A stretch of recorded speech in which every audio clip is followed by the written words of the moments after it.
文化馆的海牛国际文化节要开始举办啊，时间是当时咧，所以县政府今仔日伫丰原的普天宫啊，跋杯祈福仪式，最后马祖指示5个圣杯决定伫国历的6月7号来举办，祈求活动圆满顺利。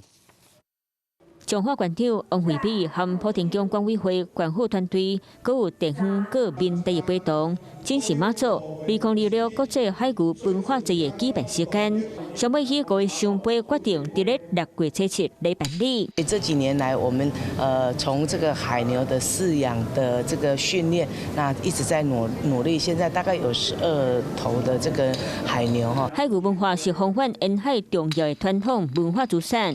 一年一摆国际海牛文化节，今年举办第8年啊。透过这个活动，让更多人熟悉坐牛车收额外的传统文化。今年已经办了第7年、第8年啊，所以这个好的这个文化活动会继续推展落去。随活动的时间定好势，邀办社更多民众来到丰原，亲身感受沿海地区的文化魅力。 Hello， 我是蒋欣梅。想要抢先掌握最及时的新闻资讯吗？赶快订阅、按赞、开启小铃铛，锁定华视新闻 YouTube 频道。